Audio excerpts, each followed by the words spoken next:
Bonsoir, bienvenue à vous en direct sur Public Sénat, édition spéciale ce soir autour de l'intervention du président Hollande. De nombreux invités seront en notre compagnie pour analyser, débattre et nous projeter sur la suite du quinquennat.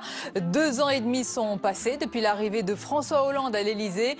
C'est un moment crucial pour le chef de l'État, plus impopulaire que jamais et qui espère renouer avec les Français dans un contexte de défiance inédit sous la Ve République. Sa personnalité, son action, ses échecs, ses réformes, son camp, l'opposition, tous ces sujets au cœur de notre émission spéciale ce soir jusqu'à 23 h. Merci donc d'être en notre compagnie ce soir. L'émission En direct avec les Français a été présentée comme celle de la dernière chance pour un président qui a tenté ce soir de retrouver le lien et la confiance perdue avec les Français. On regarde tout de suite un premier extrait de son interview. La volonté, c'est de vouloir faire baisser le chômage. Et je l'ai dit moi-même. Si je n'y parvenais pas à la fin de mon mandat, je pensais que j'irais devant les Français en leur disant voilà, je n'y suis pas arrivé pendant 5 ans, mais je vous promets, les 5 prochaines années, je vais y parvenir. Ça ne marche pas comme ça. Sur l'optimisme, vous préférez les pessimistes? Ceux qui vous disent qu'on n'y arrivera jamais? Pas moi. Mais je ne suis pas non plus un béat, un naïf qui laisse penser que les choses vont s'améliorer d'elles-mêmes. Sinon, je n'aurais pas pris toutes ces mesures. Pourquoi j'ai fait en sorte qu'à un moment, et très vite, j'ai mis, et ce n'était pas forcément évident pour mes électeurs, beaucoup de moyens pour les entreprises. Parce que j'ai considéré que c'était les entreprises qui devaient créer la richesse. Parce qu'il n'y a pas d'autres moyens, qu'on avait pris du retard en termes de compétitivité, qu'il n'y avait pas d'emploi dans notre pays, parce qu'il n'y avait pas d'embauche qui se faisait, parce qu'il y avait une peur de l'embauche, parce qu'il y avait une peur de l'avenir. Il n'y a pas de croissance suffisante aujourd'hui. C'est là le problème. Eh bien, je fais en sorte, et au niveau européen d'aller la chercher, et au niveau français, de susciter justement la confiance. Le point majeur, et c'est ainsi que notre pays s'en sortira, c'est s'il prend confiance, non pas en moi, dans les gouvernants, en lui-même. Il a tous les ressorts, toutes les qualités pour y parvenir. Alors, il faut qu'on lève les obstacles. Il y en a beaucoup. On va en parler avec les Français. Toutes les rigidités qui empêchent qu'ils puissent donner le meilleur d'eux-mêmes. Et en même temps, moi, je dois faire ce que je pense être utile pour mon pays. Et je vais, pendant les 2 ans et demi qui me restent, jusqu'au bout, vous entendez, jusqu'au bout, réformer. Au bout des 5 ans, quelle que soit la décision que j'aurai à prendre, quel que soit le verdict des Français, le jugement qu'ils porteront sur moi, moi, je vais pouvoir me regarder, si je puis dire, dans une glace. Le 22 h en édition spéciale autour de l'intervention de François Hollande, analyse, débat et réaction. Et le tout est croqué en direct par notre dessinateur Hervé Baudry. Bonsoir Hervé. Bonsoir Sonia. Merci d'être en ma compagnie. Et avec nous également ce soir, je vous présente nos invités. Charles Consigny, bonsoir et bienvenue. Bonjour. Écrivain et éditorialiste au point. Avec nous également Olivier Roucan, bonsoir. Bonsoir. Politologue et chercheur. On accueille également le romancier Alexandre Jardin, bonsoir. Bonsoir. Bienvenue également à l'origine du mouvement Bleu, Blanc, Zèbre. Et dans quelques instants, c'est l'éditorialiste à Valeurs Actuelles, François Dorcival, qui va nous rejoindre. Alors messieurs, d'abord, plus d'1 h 30 d'émission avec différentes parties sur son action, lui-même et face à des citoyens. Votre première impression, Olivier Roucan, après ce rendez-vous crucial pour François Hollande? Oui, une des questions qui se posait, semble-t-il, c'était est-ce que ce président va pouvoir maintenir un lien avec les Français, c'est-à-dire tout simplement être dans une situation de dialogue normal, pour reprendre un terme qu'il affectionne. Et de ce point de vue, on peut dire que on a des discussions qui se sont nouées, de véritables dialogues, des interactions assez fortes, même des moments un peu forts. Donc de ce point de vue, on peut dire que cette émission remplit un peu son office. Par contre, elle situe la parole présidentielle à un niveau très prosaïque, le quotidien. Donc ça, c'est le cadrage de l'émission. Alors, première impression également, Charles Consigny. Écoutez, moi j'ai entendu le président misérabiliste d'un pays qui est devenu misérable. Et je crois que si la France est devenue misérable, c'est à cause d'un système dont François Hollande est à la fois le produit, l'incarnation et le concepteur. Donc je suis assez inquiet après une émission comme ça. Alors après, évidemment, sur la forme, il a toute son intelligence, il a toute sa pugnacité, il n'est pas du tout usé par le pouvoir. Au contraire, on voit bien qu'il est dans une phase de reconquête. Non, mais on voit bien qu'il est personnellement dans une espèce de trajectoire personnelle où il est au maximum de ses capacités. Simplement, quand quelqu'un arrive, je parle de la première française, et qu'elle explique qu'à 60 ans, elle trouve plus de travail et que la seule réponse qu'il trouve, c'est d'inventer, à mon avis, sur le moment, une espèce de nouveau contrat payé par l'État pour permettre à cette femme qui, évidemment, évidemment est dans la difficulté, donc il faut trouver une réponse. Mais pour permettre à cette femme de faire le lien entre une situation d'inactivité et une autre situation d'inactivité qui sera sa retraite à 60 ans et quelques, et que la seule chose qu'il trouve, c'est d'inventer sur le moment que l'État va payer son salaire dans une entreprise privée, moi je me dis qu'il y a un problème. Et je pense que ce sont les systèmes comme ça qui font qu'une femme aujourd'hui comme celle-là se retrouve au chômage dans la situation qu'elle a décrite. Tour de table, Alexandre Jardin, votre première impression au sortir de cette émission? Il va falloir qu'on se démerde nous-mêmes entre citoyens. Parce que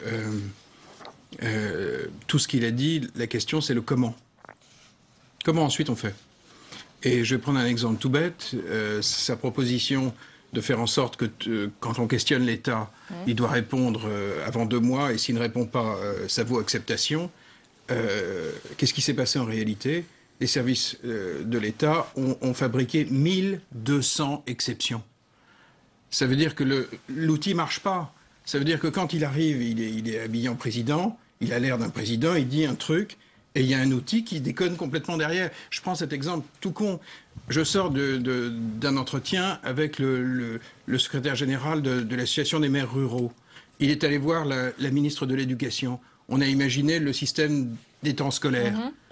Mais ça a été fait pour des villes-États, ça a été fait pour Paris, pour Bordeaux, pas pour les communes de 300 habitants. Oui, le système depuis très longtemps, sans la loi, et ça fonctionne bien. C'est aussi une question de choix politique que font les gens, et les élus en l'occurrence. Non, techniquement, les systèmes, là, ils sortaient du rendez-vous, ils m'ont dit, c'est des dingues.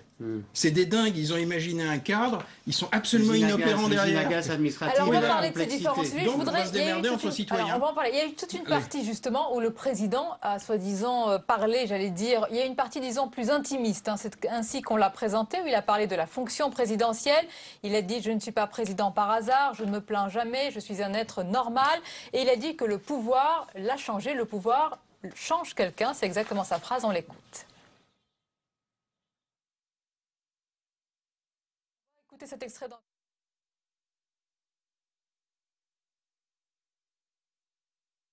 Est-ce que le pouvoir change? Oui, il change nécessairement parce qu'il y a des décisions dures à prendre. Il y a une réalité qui est difficile. Quand j'en vois des soldats combattre au Mali au risque de leur vie, c'est une décision douloureuse. Je ne vais pas la faire avec le sourire et avec la bonne humeur et la jovialité. Quand je vois des chômeurs qui attendent de retrouver un emploi, des usines qui ferment, des agriculteurs qui n'en peuvent plus, des artisans qui voudraient moins de charges, je ne vais pas leur dire, mais écoutez, on va aller prendre un verre ensemble et on va s'arranger pour que ça aille mieux. Il y a une réalité de la présidence de la République. Olivier Roucon, sur cette réalité de la présidence, sur ce regard justement sur sa fonction qui l'a changé.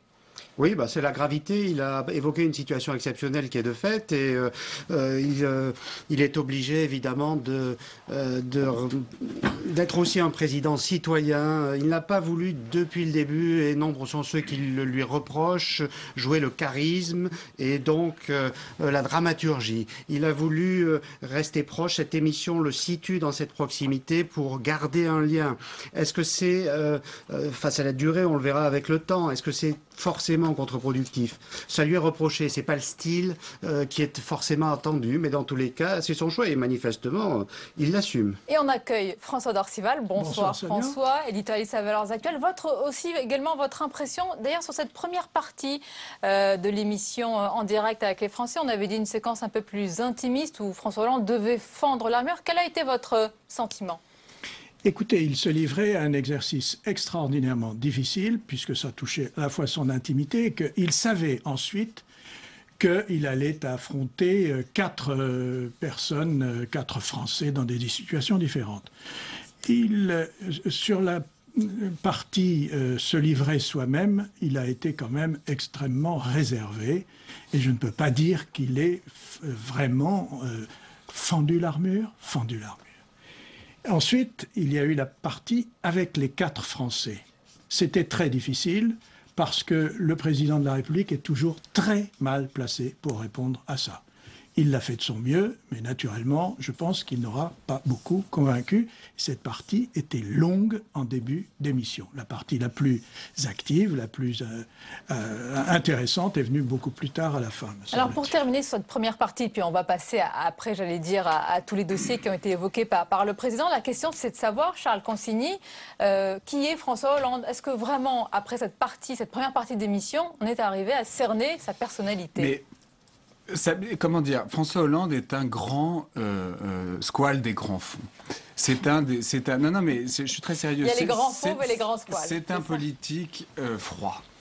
C'est un peu comme François Mitterrand ou Jacques Chirac. C'est-à-dire que, à mon avis, sa sincérité, sa proximité avec les Français, etc., est entièrement construite pour des raisons politiques. Je ne pense pas qu'il y ait beaucoup de sincérité là-dedans. Dis ce que tu penses. C'est ce que je pense. C'est ce que je pense. Qu'est-ce que tu veux que je dise de plus que ça? C'est la question que je vous pose. Dites-moi ce que vous pensez, votre analyse. Donc, à mon avis, il n'est pas sincère. À mon avis, c'est ça aussi que les gens ressentent. À mon avis, le vrai fond de sa pensée, c'est elle n'est pas Jojo, la famille Massonneau. Ça, à mon avis, c'est son truc.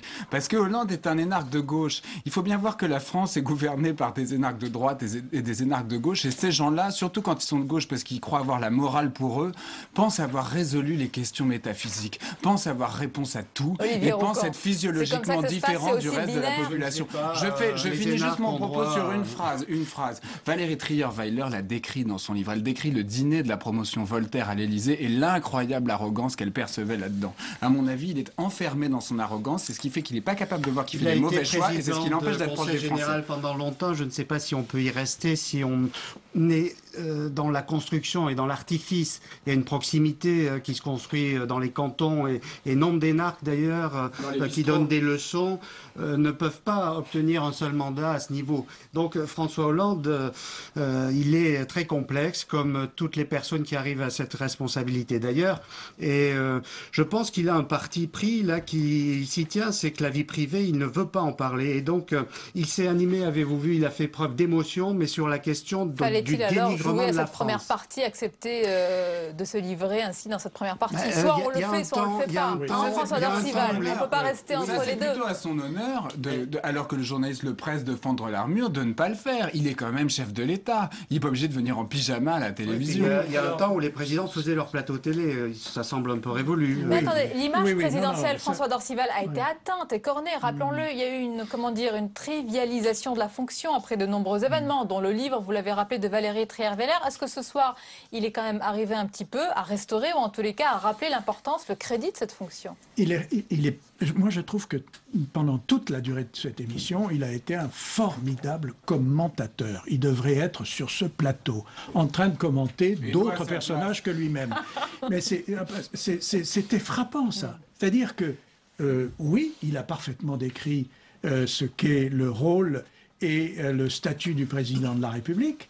Quant à dire que le spectateur, lui ou l'auditeur, s'est rendu compte qu'il était en train de reprendre ce rôle-là, moi je ne le crois pas du tout. Pas du tout. Parce que le problème est qu'il a perdu le crédit qui était le sien. Il est aujourd'hui dans une situation épouvantable du point de vue de l'opinion.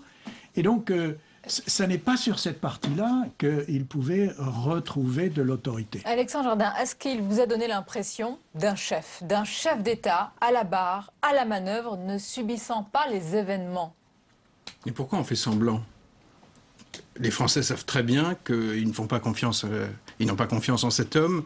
On sait très bien que les solutions ne viendront plus d'en haut. Tous les gens le savent dans la rue. On sait très bien que les solutions viendront de l'extérieur, de la société civile, des gens courageux. Donc, je ne sais pas pourquoi on continue à faire comme... C'est le président qui prend les décisions qui impactent aussi notre quotidien. Mais là, on fait comme si on était encore dans un système avec un président encore crédible, avec encore respecté, avec un peuple qui espère encore quelque chose dans la France du haut. Mais c'est terminé, cette histoire-là. Parlons clair. Tous les gens que nous, on est en train de fédérer dans le mouvement des zèbres sont des gens qui fabriquent des solutions. Ce sont des gens qui ont du crédit moral. Quand un type monte un réseau qui nourrit 150 000 personnes, il a du crédit. Donc, ce que je vois, c'est une France qui se prend en charge en ce moment parce qu'on a une vie politique qui s'est complètement décrochée, peuplée de gens comme François Hollande, qui est ce qu'il est, mais qui n'a pas de crédit moral. Et donc, en réalité, on est en train de parler de quelqu'un comme si c'était un vrai président. Et la morale, est-ce que c'est de la politique? Est-ce qu'on ne mélange pas tout? Le crédit moral, c'est fondamental. Oui, mais... C'est l'essence même du pouvoir. C'est ce qui permet, c'est le vrai carburant des réformes. Si vous n'avez pas de légitimité personnelle parce que vous avez rendu service aux autres, vous n'avez pas de crédit aux yeux des classes populaires. Et je le sais parce que tous les gens qu'on est en train de fédérer, nous, ce sont des gens qui gagnent ce crédit. Il y a l'action civile, Alexandre Jardin. Il y a aussi le discours politique et l'action politique. On va quand même en parler ce soir. Le président, il a parlé de lui, de son action, de ses échecs qu'il a reconnus, des perspectives à venir pour le reste de son mandat. On va voir le fond et la forme avec notre journaliste Mounir Soussi et on en débat juste après. Regardez. Le grand oral de rattrapage de François Hollande commence par un entretien de personnalité. Le président se livre un peu et fait son mea culpa sur l'échec de l'inversion de la courbe du chômage. S'il accepte d'être critiqué sur son action, il refuse les attaques personnelles. Je ne pense pas avoir fait d'erreur. On va me dire parce que ma cravate n'est pas droite. Et où on en est là, quand on est sur ce jugement de la politique. J'entendais même qu'on me reprochait de manger des frites. La question de la vie privée est mise sur la table et François Hollande n'est apparemment pas rancunier au sujet du livre dévastateur de son ancienne compagne. J'avais dit, moi j'aime les gens. Et toute ma vie, j'ai démontré que j'aimais les gens. Après, il y a, je vous ai dit, les douleurs et je les pardonne.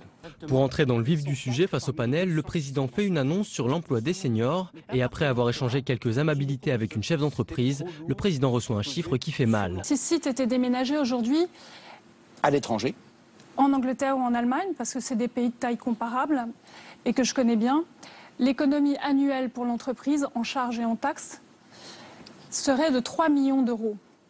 Expliquer, convaincre, traduire son action, François Hollande se pose le temps d'une soirée en pédagogue pour tenter de relancer son quinquennat. Voilà, François Dorcival, expliquer, convaincre. Est-ce que c'est vraiment le rendez-vous de la dernière chance pour tenter de reconquérir l'opinion comme on l'a lu et dit?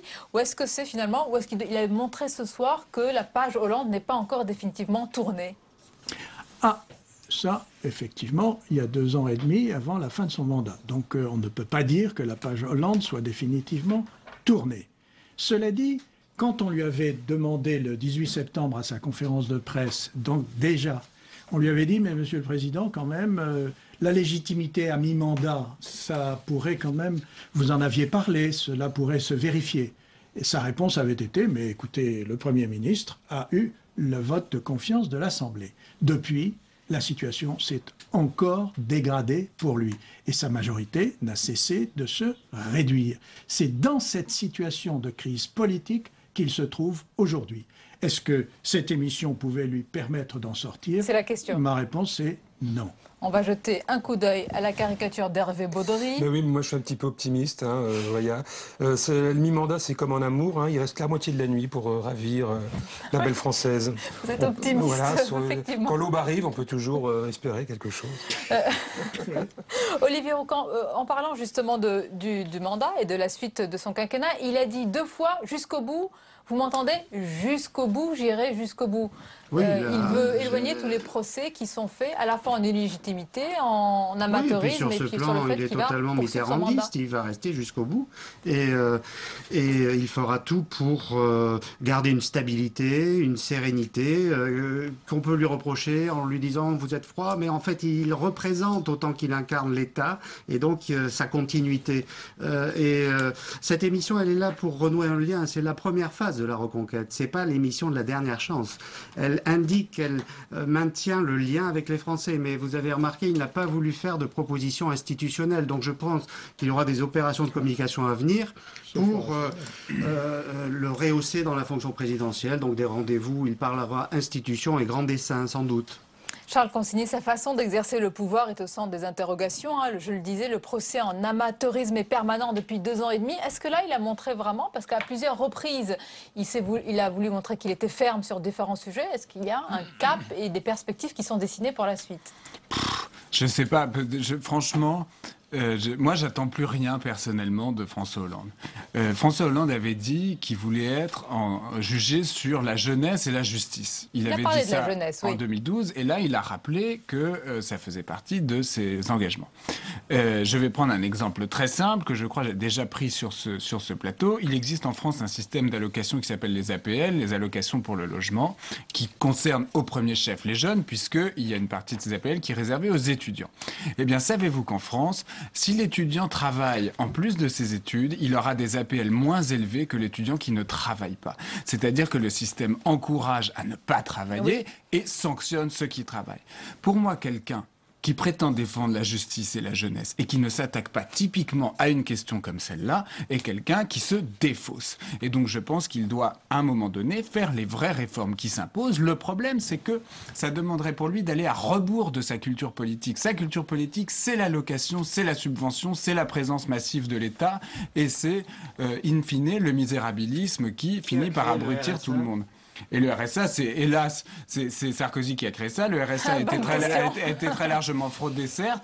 Après, bon, il y avait déjà le RMI avant. Le RSA n'était jamais qu'un nouveau RMI. Et il était fait par Martin Hirsch, qui est un ami intime de François Hollande. Ouais, mais enfin, Donc, il a été fait sous la présence de Nicolas Sarkozy. Certes, au nom d'une ouverture qu'il aurait sans doute pas fallu faire. Les faits sont les faits, Charles Consignac. Mais contexte... bon, c'est quand même pas le RSA qui est responsable de la situation actuelle de la France. Et si Hollande veut réformer le RSA, il peut s'y atteler, rien ne l'en empêche. Alors la situation actuelle, Alexandre Jardin, c'est quand même un contexte de défiance qui est assez inédit en ce moment. Il y a de la déception, vous l'avez dit tout à l'heure, de la colère, sourde pour le moment. Est-ce qu'on a eu un président, c'est très important, rassembleur ce soir? Parce que souvenons-nous qu'au départ, François Hollande voulait justement calmer le pays, l'apaiser. Est-ce que ce pari du rassemblement ce soir, est-ce qu'il a parlé, j'allais dire, au plus grand nombre des Français? Pour moi, ce qui rassemble, c'est l'action. Et je suis très frappé parce que... Il est dans l'inaction pour vous? Non, mais l'action réelle. Il est dans la fiction alors? Je vais vous dire, en ce moment, je n'arrête pas de rencontrer des maires pour implanter les programmes des zèbres. Quand vous avez une conversation avec des maires, avec le maire de Lyon, avec le maire de Bordeaux, avec la maire de Paris, et puis et c'est encore plus net avec les maires des territoires ruraux, vous avez des faiseux en face de vous. Vous discutez tout de suite, très sérieusement. Et vous avez donc des gens qui sont dans des logiques qui reposent sur un certain crédit moral, parce qu'ils passent à l'acte. Parce que les chaînes de commandement ne sont pas fictives. Parce que ça embraye tout de suite. La vraie raison, par exemple, pourquoi est-ce qu'un mouvement citoyen comme le Blanc-Zèbre ne bosse pas avec le sommet de l'État? Parce que quand vous cognez des rendez-vous avec des ministres, le pire qui vous arrive, c'est le moment où ils vous disent oui. Parce que vous pensez que quelque chose va avoir lieu. Alors que quand vous bossez avec des maires, alors c'est plus lent dans les grosses villes, mais c'est encore plus vrai alors ça, c'est un point dans important, les petites communes, c'est le contraire de ce qu'on vient de voir. C'est-à-dire que vous avez des pragmatiques, vous avez des faiseux, vous avez des gens d'action, Olivier Roucan, et donc des rassembleurs. Oui, mais en même temps, on nous explique qu'avoir 36 600 communes, et il me semble qu'il y a une réforme territoriale. Qui est un désastre. Alors vous allez nous dire que c'est très complexe, etc. Non, c'est un désastre. Que c'est un désastre. On ne découvre pas la complexité administrative dans ce pays. Elle est ancienne. Et dans un premier temps, la réforme, c'est vrai, ça peut coûter plus cher et ça peut créer un sentiment, parce que les routines sont cassées, qui a été exprimé ce soir d'ailleurs, ça peut créer un sentiment de on n'a plus nos repères. C'est compliqué, la simplification au départ. Donc ça, on ne va pas faire semblant aussi, vous disiez tout à l'heure, ne faisons pas semblant, on ne va pas faire semblant de façon démagogique de ne pas le savoir. Dans un premier temps, la réforme, c'est plus compliqué et ça peut coûter plus cher. Donc, François Dorcival, oui. Écoutez, la réforme, ça peut coûter plus cher. Nous venons de le voir. Et pas de réforme aussi. Ouais. La question que vous posiez, c'était le langage de rassembleur. Ce langage de rassembleur, toute la gauche, toute la droite l'utilise tout le temps. Bon. Et le président de la République, le premier. Or, depuis 2 ans et demi, jusqu'à ces jours-ci, on voit bien que la politique qui a été la sienne a été une politique d'éclatement, d'explosion, de fracture à l'intérieur de la société. Et donc on ne rassemble plus ce qui a été cassé. On ne le rassemble plus. Même dans l'affaire du référendum qu'il voudrait proposer. Il dit, moi je ne veux pas de référendum qui tranche une question qui divise les Français. Mais à quoi ça sert alors le référendum? Est-ce qu'il croit que tout le monde est d'accord et que dans ce cas, il faut approuver par référendum? Ça manque de sens, cette affaire. Et tout ça vient de l'idée, mais je dois rassembler. Et il ne rassemble rien du tout, y compris pas la gauche. Un petit coup d'œil à la caricature d'Hervé Baudry, justement, sur le l'action rassemblement, du ça se fait aussi président. par l'anaphore, souvenez-vous, moi, Oui, président on de la se souvient République. bien. Donc le mois, mais il faut compter aussi les mois. Donc c'est 30, hein, je crois. Hein, Oui, 30 mois, il peut le dire, mais il reste 30 mois. Charles Consigny. Je trouve qu'il faut arrêter avec cette histoire de rassemblement. Attendez, c'est important. Le rôle du l'état d'un président, pays, mais non, le rôle, lien entre nous tous. le rôle, la cohésion nationale, etc., etc. Ce sont des fadaises. Ce sont des mots vains pour vous ? La France a toujours été un pays extrêmement divisé, extrêmement fracturé. Il y a eu les Dreyfusards, les anti-Dreyfusards, il y a eu les collabos, il y a les résistants. Maintenant, c'est un peu plus apaisé. Il y a la gauche, la droite, etc. La France, c'est toujours affronté. Il y a toujours eu des affrontements à l'intérieur du pays. De Gaulle était traité de fasciste par les socialistes à l'époque. Il faut bien voir ça. Or, qu'est-ce qu'il a été ? Le plus grand homme d'État de la Ve République. Et puis sans doute le plus grand homme d'État du XXe siècle tout court. Donc il faut arrêter. Et Alexandre avec Jardin, qui lui a consacré un livre avec d'autres zèbres, vous approuve évidemment. Mais oui, bien sûr. Donc voilà, ce que je veux dire simplement, c'est que il ne doit pas chercher à rassembler. Il fait semblant de rassembler parce que comme il ne sait pas convaincre, il négocie. Il passe son temps à négocier. Je ne crois pas. Quand Quand on gouverne un pays parce comme que la là, on France. parle de la France tout le temps. Tout à l'heure, vous disiez, et moi je suis entièrement d'accord avec vous, les initiatives par le bas. D'ailleurs, cette chef d'entreprise a indiqué, elle a proposé, elle a fait des propositions, et le président a écouté. D'accord, mais il faut pas nier une réalité qui est celle de la complexité. François Hollande, il doit négocier un budget avec Bruxelles et avec Madame Merkel, et d'ailleurs tout le monde lui reproche le fait qu'il soit un peu plus en déficit que prévu, sauf que ça sauve des politiques sociales, par exemple, ceci. Et ça fausse des gabegies sociales aussi. Non, des politiques sociales, et ça aide à maintenir la cohésion sociale. On ne peut pas souhaiter que le pays s'embrase au nom de notre histoire tourmentée.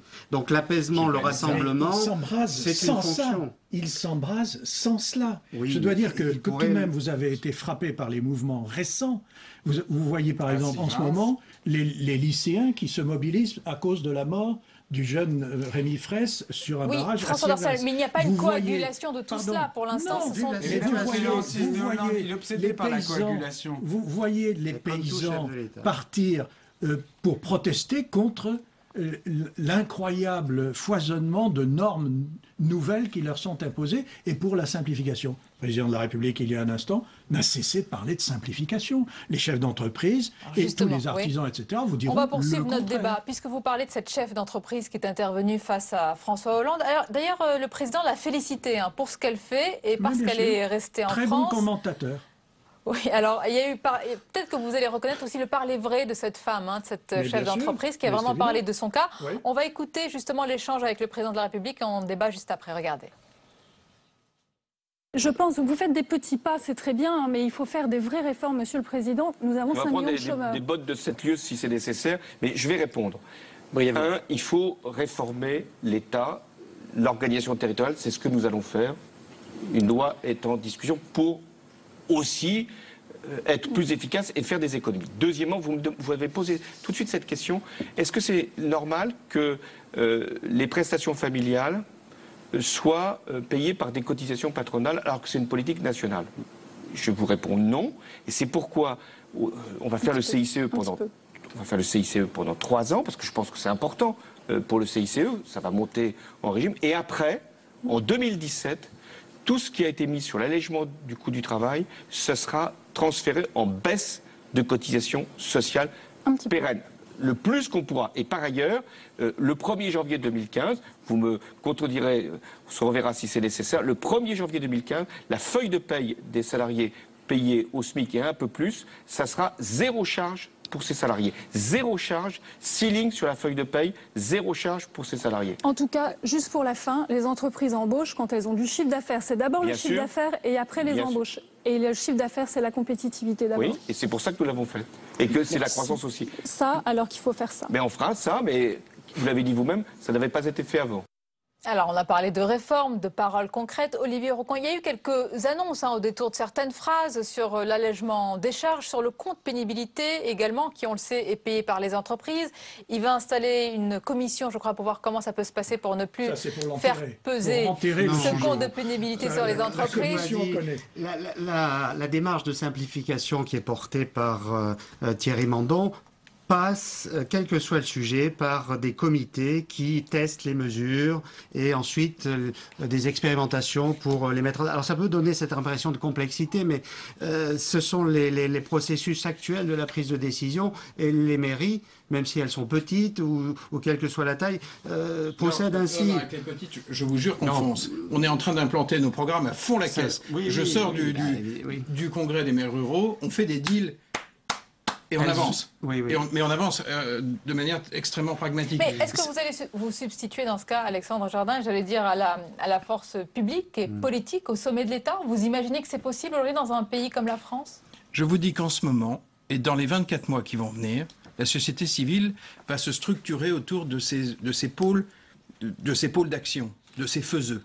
Là, je sors d'une réunion, par exemple, où, pour la première fois, on voit des gens qui vont rejoindre le mouvement des zèbres et qui viennent des services publics, des gendarmes, des gens qui viennent de différentes administrations et qui savent transformer par le bas. Donc, il y a des faiseux, y compris dans les services publics. Vous avez une circulaire de 2013 qui invite les agents de l'administration... Mais on s'en fout des circulaires. Ce qu'il faut, c'est trouver les gens qui le font.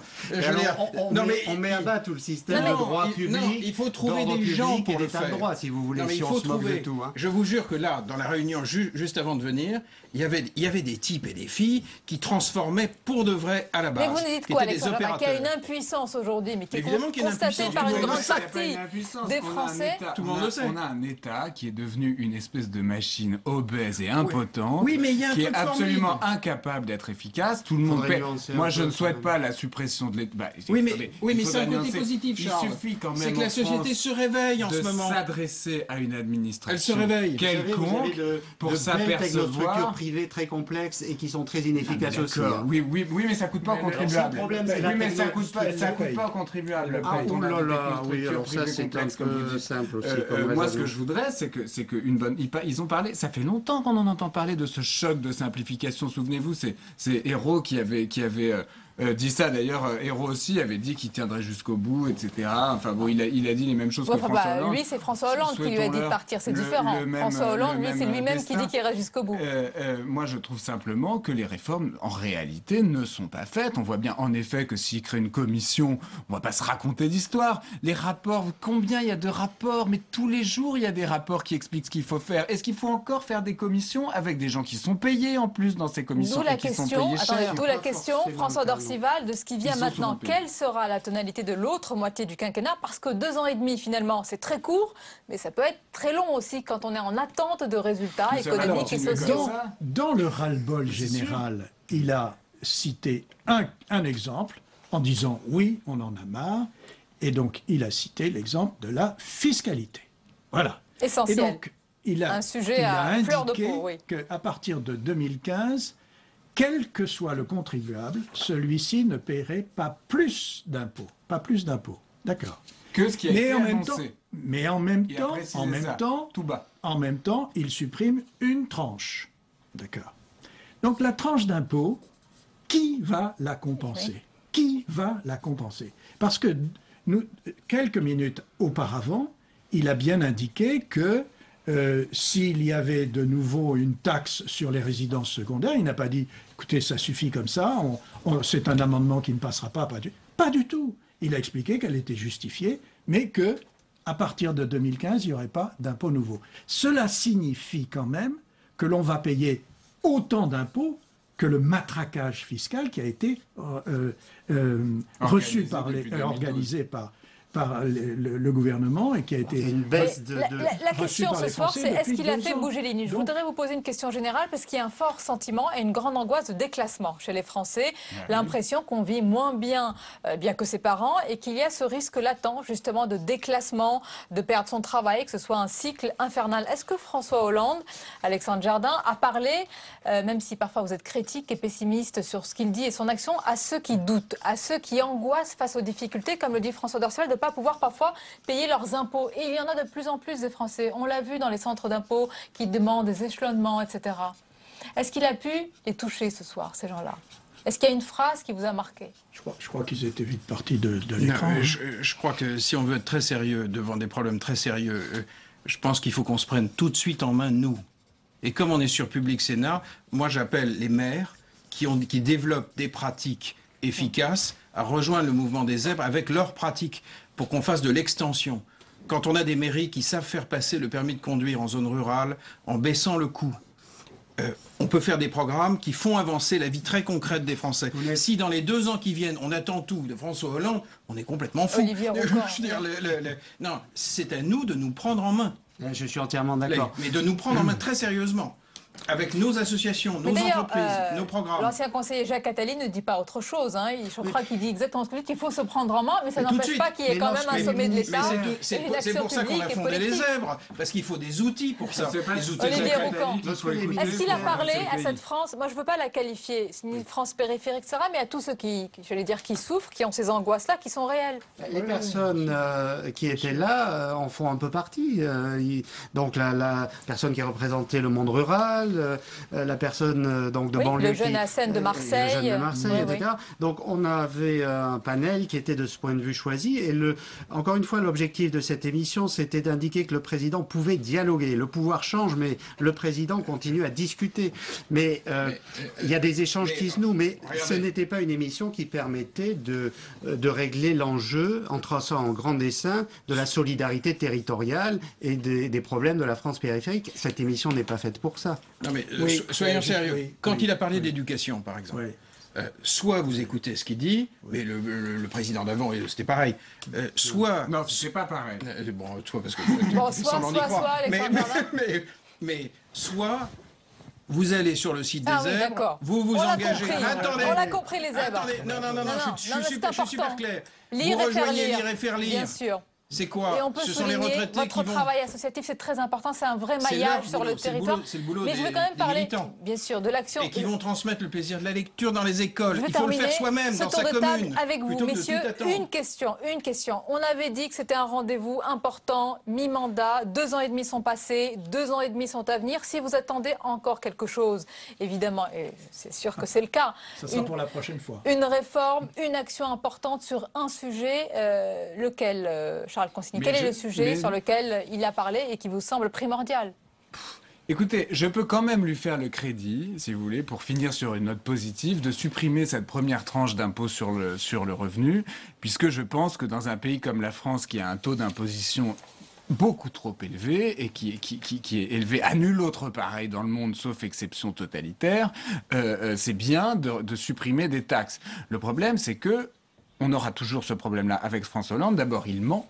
Donc quand il nous dit qu'il n'y aura pas de nouveaux impôts, etc., on n'est pas du tout sûr que ce sera le cas. Et ensuite, il est complètement incohérent, puisqu'il nous annonce cette suppression juste après avoir annoncé la création d'une nouvelle taxe, alors même que c'était lui qui avait fait rencontrer... Vous lui faites crédit de quelque chose, puis après, ça devient la alors critique, même que c'était lui qui avait fait rentrer 1 million de Français dans l'impôt qui n'y étaient pas. Donc, je ne lui fais pas confiance. Allez. Je lui fais le crédit de cette mesure-là. Je pense que s'il veut réussir, il faut en effet qu'il écoute davantage Emmanuel Macron que Martine Aubry, mais je ne pense pas qu'il le fera. Conclusion peut-être, j'allais dire, sur le rêve français qu'il promettait de réenchanter.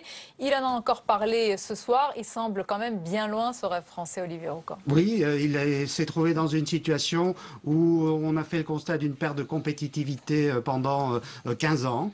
Donc des chiffres à l'exportation qui sont très mauvais. Et c'est ce président élu de gauche par un peuple en souffrance qui doit dire aux Français en fait, eh bien, il faut tout faire pour recréer de la richesse et donc fabriquer cette politique de l'offre. Donc moi, je le crédite de ceci, je le crédite de ce dialogue qui n'est pas forcément naturel de là où vient avec cette chef d'entreprise et d'essayer d'arranger les choses de ce point de vue après 15 ans d'inefficacité totale. Et on termine avec François Dorcival sur cette phrase aussi répétée par François Hollande. Il faut arrêter, dit-il, avec cette espèce de déploration, de pessimisme ambiant. On pourrait rajouter de déclinisme, tous ces Cassandres et ces déclinistes. C'est le cas aussi. Est-ce qu'on tape trop à bras raccourcis sur la France? Mais les chiffres, les données, la conjoncture, l'ambiance, le moral, tout ça, c'est de la blague, naturellement. Bon, si ça existe, si malheureusement, ça n'est pas nous qui fabriquons le chômage, si le chômage existe, si les déficits existent, la dette, etc., tout ça, ce sont des réalités. Et quand il parle d'éducation nationale, il admet lui-même que malgré les recrutements qu'il a faits, notre éducation nationale est tout de même dans une situation très délicate par rapport aux voisins. Dans l'ensemble, ce que je dirais, c'est qu'il s'est gardé de toute de toute innovation institutionnelle. Ce sera pour une autre fois. Ça veut dire qu'on entrera dans le débat politique une autre fois. Aujourd'hui, il nous a quand même annoncé un possible référendum sur un service civique universel. Je déplore qu'il n'ait pas insisté plus longtemps en matière de pédagogie là-dessus, qu'on sache un peu ce qu'il mettait là-dedans, en ayant, d'autre part, évité de parler des référendums sur la réforme territoriale qui pourtant le mérite bien. Et les réactions politiques arrivent petit à petit. Jean-Marc Ayrault, à l'instant, qui décrit un président déterminé, qui a expliqué le sens des réformes engagées depuis 2012 pour réussir le redressement de la France. Pour terminer, il a bien fait de faire cette émission quand même, Charles Consigny, en un mot. Oui, oui. Au point où il en est, il peut tout faire. Olivier Roucan, oui. Oui, bien sûr. Il aurait dû commencer tout ceci bien plus tôt. Il peut réciter des fables de La Fontaine aussi. Merci Charles Consigny, Alexandre Jardin et bon vent pour les zèbres et puis lire et faire lire, vous l'avez rappelé, c'est très important. Merci François Dorcival. On sera attentif à l'audience de cette émission demain matin. Bien sûr, on aura l'occasion de le commenter. Merci messieurs. Alors on va s'arrêter un moment ce soir à présent sur la communication de François Hollande depuis le début de son quinquennat. Fuite dans la presse et couacs ministériels bien ont rythmé cette première partie et le tout est résumé, regardé par Julie Hulin. Il rêvait d'être un président normal, celui qui prend le train quand d'autres prennent l'avion, celui qui est au contact des Français, amoureux des bains de foule. Mais celui qui n'a nullement besoin d'un parapluie a fini par donner l'image d'un pouvoir qui prend l'eau. Le sujet, au fond, n'était pas celui-là pour les Français. Bien sûr, ils préfèrent un président normal, mais ils attendaient surtout de François Hollande du changement, et du changement notamment sonnant et trébuchant sur les deux questions qui le préoccupent principalement, c'est-à-dire le chômage et le pouvoir d'achat. Très vite, journaux et magazines se sont livrés à un Hollande bashing quasi systématique. Des critiques dures, voire violentes envers le président français. Bilan désastreux, incapacité chronique, faute d'avoir su écrire son histoire, les médias l'écrivent à sa place. Et les sondages sanctionnent. Ce qui est anormal dans l'impopularité de François Hollande, c'est qu'elle est excessive en quelque sorte. Et qu'au-delà du mécontentement, du fait qu'il n'y a pas de résultat, il y a une forme d'indifférence de l'opinion aujourd'hui vis-à-vis de François Hollande, un rejet qui va bien au-delà d'une contestation du manque de résultats, mais qui est le sentiment qu'on ne comprend pas le président. Couac, défiance, maladresse, l'action politique peine à se rendre visible. Pour reprendre la main sur une image qui lui échappe, François Hollande a totalement remanié son cabinet. Objectif, reconquérir une cote de popularité historiquement basse. Et la suite de votre édition spéciale ce soir en direct bien sûr sur Public Sénat après l'interview de François Hollande qui marque la moitié de son quinquennat. Cette intervention a été présentée comme celle de la dernière chance pour un président plus impopulaire que jamais et qui fait face en ce moment à une situation politique inédite. Débat, analyse et réaction avec de nombreux invités en notre compagnie pour décrypter tous les aspects traités ce soir dans cette émission. On accueille nos invités. Julie Benetti, bonsoir. Bonsoir. Et bienvenue à vous. Vous êtes constitutionnaliste et professeur de droit public. Avec nous également Sylvain Crépon, bonsoir. Bonsoir. Bienvenue, sociologue, chercheur à Nanterre et spécialiste du Front National. À Tours, pardonnez-moi. Et notre chroniqueur économique Jean-Louis Rombaud. Bonsoir Jean-Louis. Bonsoir Sonia. Nous accompagne également notre journaliste à Public Sénat, Caroline Deschamps. Bonsoir. Bonsoir Sonia. Et vous allez nous résumer tout de suite les réactions nombreuses, on imagine Caroline, sur les réseaux sociaux. Bien sûr Sonia, ça a gazouillé avec le hashtag DirectPR qui est en tête des tendances sur Twitter. Et dès avant le début de l'émission, David Abiker note qu'il ne pleut pas, c'est déjà ça. Alors sur le dispositif de l'émission, beaucoup ont regretté que François Hollande ne soit interviewé que par des journalistes hommes. Audrey Pulvar écrit « Bon pro, mais sont pas mignons ces trois costards cravates blancs cinquantenaires ». Alors peut-être aurait-elle voulu être de la partie. La séquence vie privée de l'émission a beaucoup fait gloser et pas en bien. Le communicant Philippe Moreau-Chevrolet écrit « Beaucoup de stress, un effort notable de contrôle de la voix, pas toujours réussi ». Alexandre Bonis écrit, lui, interview surréaliste, journaliste psychanalyste de bas étage, hashtag frites, cravate, closer. Thomas Wider du Monde s'écrie, lui, mais comment l'Élysée a pu accepter de commencer l'émission par un échange sur ces questions-là? Même tonalité de Guy Birenbaum, alors que les Français attendent que l'on parle d'eux. Commencer par une interview intime est une erreur de com', une de plus. Florian Philippot, le vice-président du FN, se demande, lui, où est le caractère sacré du pouvoir. Et puis François Hollande répond donc au panel de 4 Français, un exercice pas évident pour Soubrou qui écrit « Un homme politique face à un vrai Jean, c'est toujours voué à l'échec. Il ne parle pas de la même chose ni avec la même langue. » Mais alors quand la chef d'entreprise remercie François Hollande au PS, eh bien on exulte. Hein.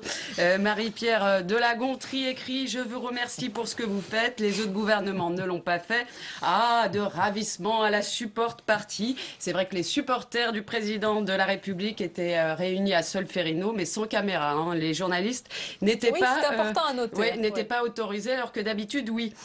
Bruno Jeudi note, lui, que face au parler vrai de la chef d'entreprise, Hollande mesure en direct le décalage de son discours abstrait et techno. Alors, sans surprise, Alexis Corbière du Parti de gauche, lui, n'apprécie pas du tout l'intervention de l'entrepreneuse. Cette chef d'entreprise est tellement caricaturale dans son discours réactionnaire qu'elle est une aubaine pour Hollande.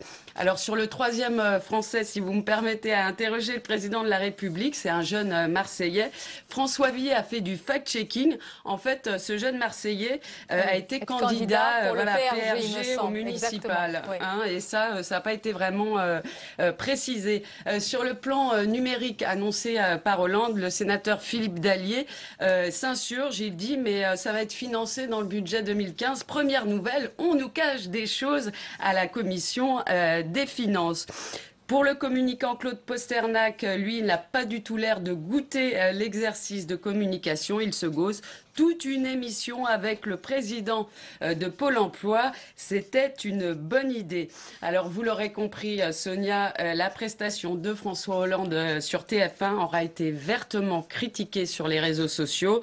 Benjamin Sportouche de l'Express écrit « Après la pire des séquences de Hollande, sa pire émission ». Et puis, je laisserai le mot de la fin à Léonard Trierweiler, le fils de l'ex-compagne de François Hollande. C'est lui qui fait le match, puisqu'il tweet « Tout mon soutien à François Hollande qui se bat aux côtés des Français depuis tant d'années dans un engagement désintéressé. » Quelle ironie, quelle ironie. Merci Caroline Deschamps. Alors évidemment, on va parler de vos différents domaines vis-à-vis de cette intervention, mais d'abord peut-être un sentiment général, Julie Benetti, sur ce président qui tente de renouer le lien ou la confiance perdue avec les Français. Comment vous l'avez perçu ? Comme constitutionnaliste, c'est surtout son propos en matière institutionnelle qui a retenu mon attention. Et il y a un paradoxe de la présidence Hollande en matière institutionnelle. Il sera sans doute le seul président de la Ve République depuis Pompidou à n'avoir mené aucune révision constitutionnelle à son terme, puisqu'on peut penser qu'avec le basculement récent du Sénat, aucune révision n'aboutira d'ici à 2017. Et en même temps, son bilan institutionnel est loin d'être négligeable, puisqu'il a mené la réforme du cumul des mandats, une réforme qui était annoncée depuis 15 ans et qu'il aura su mener au bout. Et puis, il y a également eu la législation sur la transparence de la vie publique, oui. Alors qui a été effectivement largement déterminée par l'affaire Cahuzac, mais on peut quand même porter au crédit de François Hollande, dès sa campagne présidentielle et dans les premiers jours ensuite suivant son élection à la présidence de la République, d'avoir fait de la prévention et de la lutte contre les conflits d'intérêts un engagement fort de cette campagne. Donc après les coups de canif dans la République qu'ont été les affaires Cahuzac et Thévenoud, vous pensez que ces commissions et cette haute autorité sont aujourd'hui des digues importantes justement pour assurer et garantir la transparence dans cette République? Je crois en tous les cas qu'elles sont des digues nécessaires et qu'une fois encore, si aujourd'hui à mi-mandat présidentiel le jugement est sévère et la critique également à l'endroit de la politique menée par François Hollande, d'un point de vue institutionnel, une fois encore, je pense que le bilan est plus contrasté. Alors on va jeter un coup d'œil à une caricature d'Hervé Baudry, toujours sur l'action de François Hollande, je suppose. On va la voir à l'instant. Voilà, en fait, là j'y suis pour rien, c'est le programme de la télé ce soir et j'ai regardé avant. Il y avait Hollande sur la une et le maillon faible sur la Elle est facile cette critique. Elle est facile. Hein. Sylvain Crépon, avant de parler justement, parce qu'il en a parlé François Hollande du Front National, votre impression également générale sur l'émission? Ce que j'ai constaté moi dans cette émission, c'est que François Hollande essaye finalement de donner du sens à son action. On se souvient qu'en 2002, Lionel Jospin avait dit quelque chose durant la campagne qui lui a été fatal, c'est il faut réinstaurer du sens dans l'action politique, et notamment c'est ce qui permettra de renouer avec l'opinion publique française. Et là, on voit finalement que les socialistes sont confrontés à ce même problème, cette difficulté d'induire du sens, c'est-à-dire d'une part d'avoir des idées à mettre en avant, des idées à défendre, une certaine forme d'idéal, et par ailleurs la confrontation avec la réalité. Et là, dans cet exercice, on a l'impression que les socialistes sont assez mal à l'aise lorsqu'ils sont au pouvoir, et peut-être que la droite est un peu plus à l'aise. On se souvient de la campagne de 2007 de Nicolas Sarkozy, qui avait réussi à instaurer du sens, et même à attirer les électeurs du Front National, et Sarkozy en plus bête des médias, qui arrive, même si peut-être il n'a pas réussi à instaurer du sens au niveau de la politique de son gouvernement. En tout cas, lui, il arrivait à s'adresser à l'électorat, en tout cas à s'adresser à la population. Et ça, c'est la difficulté de François Hollande.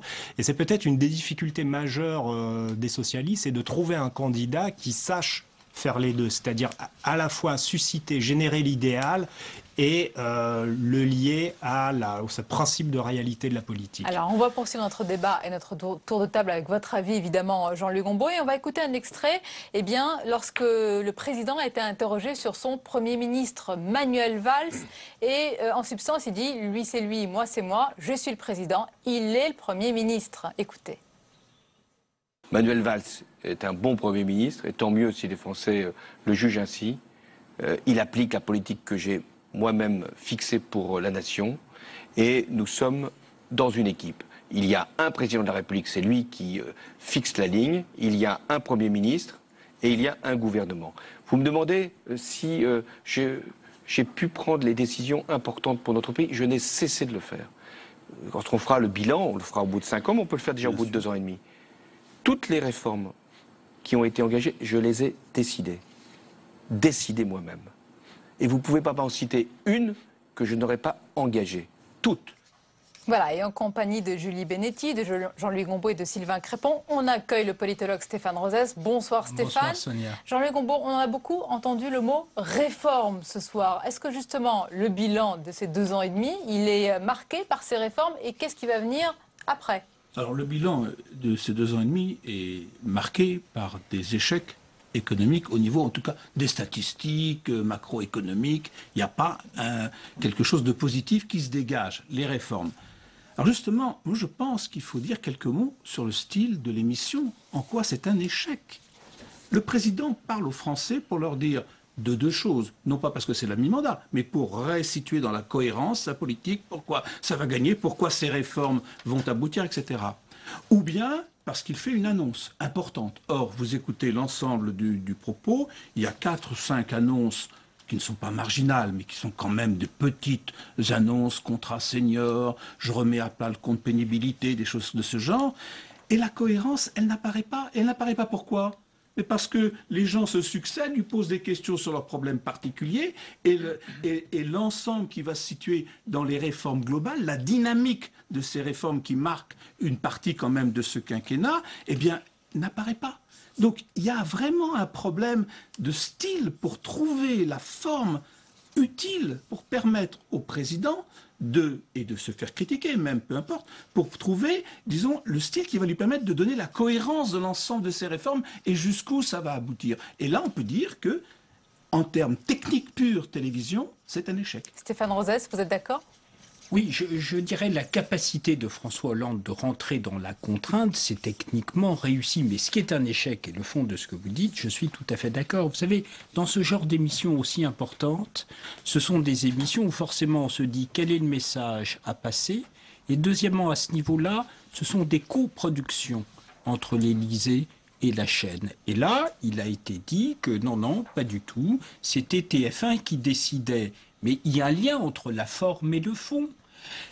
Pourquoi, disons-nous, techniquement, séquence par séquence, ça va, et pourquoi ça n'imprime pas? Pourquoi on a entendu les commentaires sur Twitter et on verra les sondages? Mais parce que le sujet profond du pays, c'est la posture générale que semble donner l'exécutif et François Hollande, qui est que le pays serait contraint François Hollande agirait toujours sans contrainte, comme si c'était l'extérieur qui pesait, et comme si le message de François Hollande, c'était de dire, voyez bien, sous contrainte, je fais ce que je peux. Or, il a accepté sous contrainte il y a beaucoup une de émission contraintes qui justifie la posture et Stéphane de la Rosès, contrainte. l'une des contraintes, c'est une contrainte politique, évidemment, Sylvain Crépon, avec évidemment beaucoup d'opposants. Et la première, j'allais dire, d'entre eux, c'était une enquête d'opinion dans le JDD, c'est Marine Le Pen sur le Front National, justement, François Hollande. Comment vous l'avez trouvé aujourd'hui par rapport à cette, j'allais dire, ce risque pour lui, justement, cette présence de Marine Le Pen au second tour de l'élection présidentielle en 2017?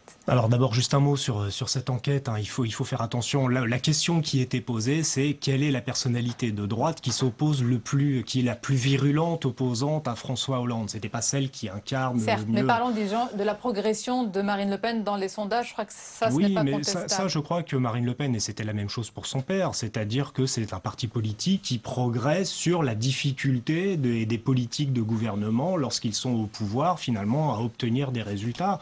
Alors c'est vrai au niveau de la justice, c'est vrai pour toutes les affaires de corruption, c'est vrai également au niveau économique, au niveau chômage. Il ne faut pas oublier quand même que le Front National, c'est le premier parti chez les ouvriers, chez les précaires, chez les employés. Donc c'est quand même quelque chose qui n'est pas rien. Alors même si ce sont des ouvriers, contrairement à ce qu'on dit souvent, des ouvriers de droite, bon, il y a une mythologie qui veut que les ouvriers soient souvent soit de gauche, soit communistes. Non, il y a beaucoup d'ouvriers qui sont de droite et c'est plutôt eux qui votent pour le Front National que des ouvriers qui sont à gauche, qui eux ont davantage tendance à se réfugier dans l'abstention. Mais c'est vrai que mécaniquement, c'est quelque chose qui favorise le Front National. Vous avez parlé de justice et tout à l'heure, dans le précédent plateau, Julie Benetti, on a parlé d'apaisement. Est-ce que la justice aujourd'hui, puisque vous êtes professeur en droit public, sous François Hollande, est plus apaisée qu'auparavant ?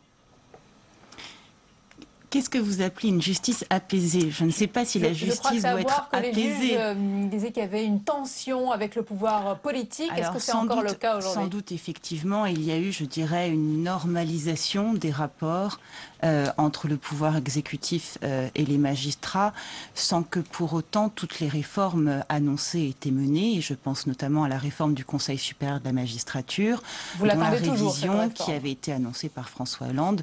Vous êtes déçu qu'il n'en ait pas parlé ce soir? Très peu, finalement, sur ce, l'un des piliers de notre République. Oui, mais je crois que d'une manière générale, il s'agit là d'une révision constitutionnelle. Et aujourd'hui, d'un point de vue strictement institutionnel, François Hollande ne peut plus passer par la voie de la révision constitutionnelle. Donc il doit envisager, imaginer d'autres solutions institutionnelles qui pourront être mises en œuvre par la voie d'une loi organique ou ordinaire. Jean-Luc Gombault, Stéphane Rosès, qu'est-ce qu'on doit retenir à la fois sur le plan économique et politique, selon vous, de cette émission qui a duré plus d'1h30? Alors, sur le plan économique, je suis désolé de le dire, il n'y a aucune annonce d'importance. Eh bien, c'est rapide. Comme ça, vous avez vite répondu. Voilà, mais je vais passer la parole à Stéphane Rosès. Je peux quand même en citer 4. Lorsque, par exemple, il propose un nouveau contrat pour les seniors qui, à l'âge de 60 ans, n'ont pas l'ensemble des cotisations requises pour pouvoir partir à la retraite, il y aura un contrat. Là, il n'a pas parlé du financement. Une question très importante pour les chefs d'entreprise. D'ailleurs, la chef d'entreprise lui a posé cette question sur le contrat de pénibilité. C'était quand même 2 milliards de charges pour les entreprises. Il a dit, je vais remettre tout cela à plat. Et enfin, je crois qu'il est important quand il a dit, il n'y aura plus aucun impôt sur l'ensemble du reste de mon quinquennat, mis à part les mesures qui ont été annoncées. Or, vous savez qu'avant-hier, on a dit que le gouvernement allait augmenter les plus-values sur les... pas les plus-values, excusez-moi, la taxe d'habitation sur les maisons secondaires. Et donc, apparemment, ça, c'est déjà mis de côté. En quelques mots, même question, Stéphane Rosès, sur le plan politique cette fois-ci? Je crois que les deux sont liés. S'il n'y a pas eu d'annonce, il y aurait pu y avoir une vision qui fasse que les chefs d'entreprise investissent dans l'avenir et que les citoyens consentent à l'effort. C'est la vision qui met en mouvement les acteurs. Et si le Front National progresse, c'est que François Hollande, comme Nicolas Sarkozy, font la démonstration que la France serait sous contrainte de l'extérieur, alors que la façon de faire des Français, c'est toujours de l'intérieur vers l'extérieur. Julie Benetti, vous vouliez ajouter quelque chose? Oui, François Hollande a annoncé le fait qu'il tiendrait l'engagement numéro 48 de son programme, à savoir l'introduction d'une part de proportionnelle. Je crois que ce serait se tromper très lourdement sur le sens des élections législatives que de vouloir de faire de l'Assemblée nationale un miroir, une photographie du paysage politique français. Le sens des élections législatives, dans un système majoritaire comme le nôtre, c'est de dégager une majorité solide et en contrepoint de cette majorité solide, une opposition structurée et non pas d'assurer la représentation de toutes les tendances politiques françaises. Si vous le voulez bien, on va regarder les quelques unes déjà pour demain, avec la une de Libération et l'heure de vérité pour le président simple gestionnaire. Vous la voyez, ouvrier réformateur, François Hollande a tenté hier soir sur TF1 de défendre sa politique. Le Figaro, qui choisit de titrer en partie sur l'Europe et la commission Juncker, déjà fragilisée, et François Hollande, la grande explication. Et puis le Courrier, Picard, Hollande qui lie son destin à celui des chômeurs. Nous verrons également le chiffre des audiences et puis les premiers sondages qui vont venir sur l'action du président suite à cette émission. Merci beaucoup d'avoir été nos invités. Merci à Hervé Baudry de m'avoir accompagné. Et merci surtout à vous. Merci de votre fidélité. Je vous souhaite une belle et douce nuit. À bientôt avec plaisir.